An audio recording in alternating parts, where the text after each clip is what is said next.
Dude, is that a thrift store jacket or did you crawl out of 1984? The laughter cracked through the cafeteria like a whip, bouncing off the walls and landing squarely on one boy who didn't flinch. Miles Parker sat alone, his eyes low, his shoulders drawn inward like he'd taught them to hide. He didn't respond. He never did.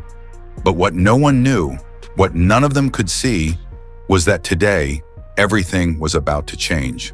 Miles Parker was 16 and had mastered the art of invisibility. Thin, pale, quiet. He didn't cause trouble, but that didn't stop it from finding him. His jacket, worn every Friday without fail, hung awkwardly on his narrow frame. Military green, sleeves frayed at the edges, and a name tag so faded it was nearly blank. But what really caught the eye and the mockery was the odd red and gold patch stitched into the shoulder. He never explained it, but he always wore it like armor. Every week, it was something new. Someone new. "Betty found that thing in a dumpster," someone snickered. "Smells like mothballs and sad." Miles just sat there, still and silent, like he could become part of the chair. His fingers would drift up, finding the patch almost unconsciously, tracing its edges. The stitching was worn, but it held, just like he did. He didn't wear the jacket for fashion. He wore it for something deeper, something rooted in memory, in honor. Even if no one else saw it, he did. That morning, the school gym buzzed with the usual noise of a half-interested student body. It was Veterans Day, which meant flags, folding chairs, and long speeches. Students were half listening, teachers scrolling their phones, and a small row of local veterans sat politely near the stage. Nothing out of the ordinary. Just another year, another assembly, until she walked in and changed everything. General Elena Griggs entered without announcement, without hesitation. Her uniform was crisp, her medals gleamed, and her 4 stars practically commanded silence. She had the kind of presence that bent the air around her.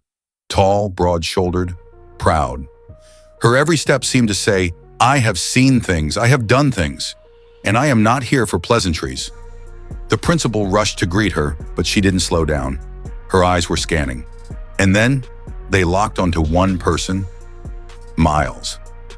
She strode through the rows of chairs, past surprised teachers and stiff-backed veterans, until she stood directly before him. The gym hushed. Miles blinked.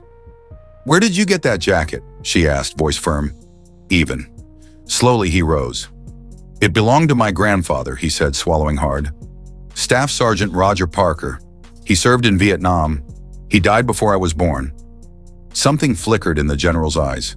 She looked at the patch, nodded once, and then turned to the room.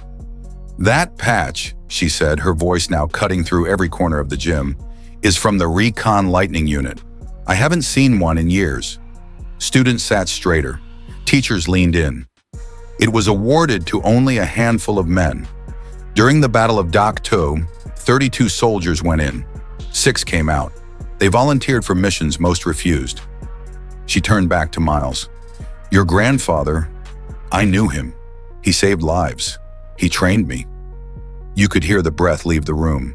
The general continued, her voice steady, reverent. "I was a private. He taught me to stay calm under fire. He pulled me from a downed vehicle under heavy gunfire and refused evacuation until everyone else was safe." She looked at the jacket again. "That jacket isn't worn. It's earned. That patch isn't decoration. It's legacy." And then, before anyone could process what was happening, she raised her hand in a sharp, proud salute.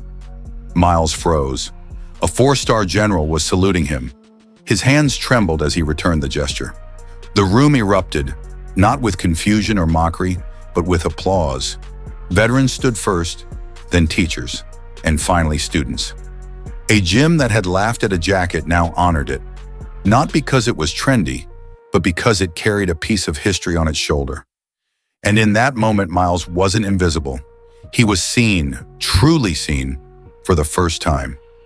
After the assembly, while students gathered around, the general leaned in. "Wear it with pride, Miles," she whispered. "He would be proud of you." From that day on, the laughter stopped. The snickers faded, and the jacket, still frayed, still faded, was no longer a target. It was a symbol. Miles held his head higher, because now everyone knew what it meant. Some stories aren't worn on sleeves, they're stitched into them.